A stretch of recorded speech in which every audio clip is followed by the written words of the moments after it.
and involved in lots of causes over long periods of time, but you've turned your attention to maternal health. Why have you decided that that's an issue that you really want to devote your time to?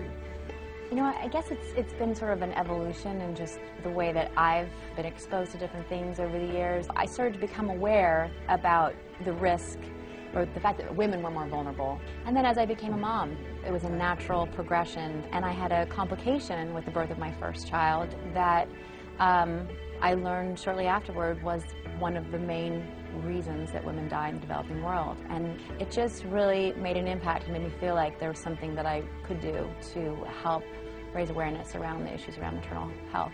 So raising awareness, you have spent the last couple of years working on a film, No Woman, No Cry. Why did you decide to do that film, and what did you learn from doing that? Well, it's interesting. I mean, it's a sort of full circle for me. 2 years ago, I'd been on a trip with Care to Ayacucho in Peru. You know, I'd had my second child at this point without complications, and I'd learned a lot in that year about maternal mortality. And so going to that particular project in Peru, where it was really a success story and that the numbers of maternal deaths were reduced in half in 5 years, and I walked around seeing how much was possible. I sort of thought, you know, this is a tragedy, but look how much could be done and should be done. And my seeing it was what really inspired me to want to do something. If I could share some of the stories that I was able to see, people could perhaps be as inspired as I was to want to do something about it. I think once you know the information and the statistics that hundreds of thousands of women die needlessly and that so many of those deaths are preventable, it just feels like, well, why?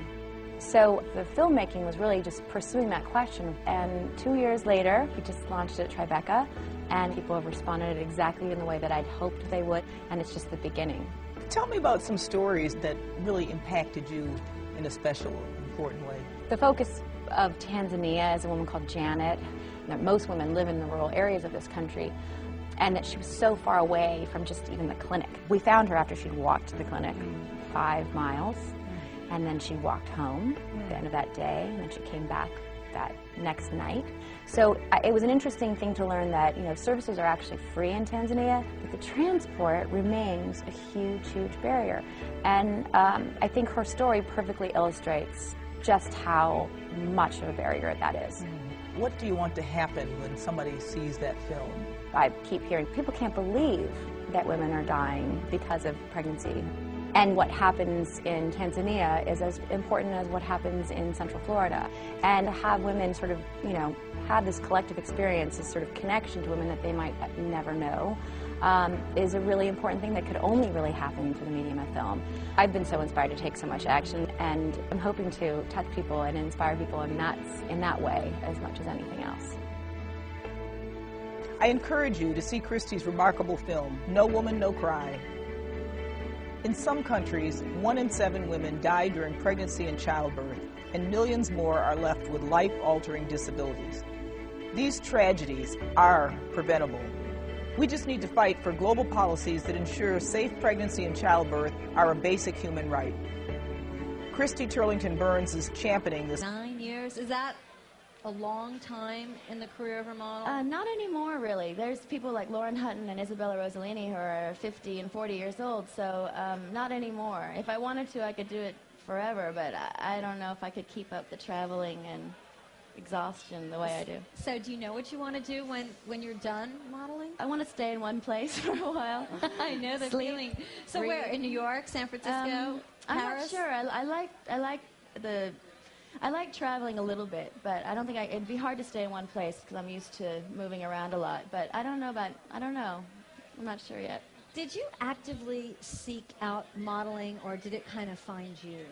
It found me, actually. I used to compete horseback riding on the weekends, and a photographer approached my sister and I and took some photographs, and they were sent to somebody else. And I just really did it after school and in my summers to make extra money. And most models are that way. I don't know many models that, you know, tried to be a model. It sort of usually happens accidentally. Yeah, sort accidentally. Of. Right. Yeah. So now, in the work that you're doing now, what do you find the most challenging? I mean, you are so accomplished at what you do. What is it that you find the most challenging now?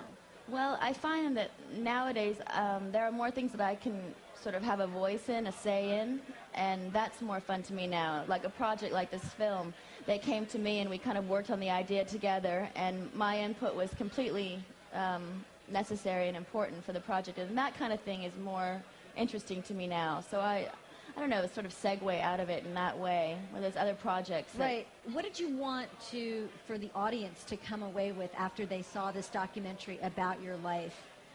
I don't know, there's so many programs these days showing, there seems to be this fascination about runway and models, and I thought it should be done and shown as true as it possibly could be. And this is the more, you see more in this film than you do on MTV and on CNN. It's more a backstage kind of thing, more of the actual, the personalities and the people, as opposed to what's out on the front, on the stage. So. And you also mentioned something that surprised me a little bit a minute ago, and that was about how well everyone gets along. And it seems to me like this is probably, modeling is probably one of the most competitive businesses out there.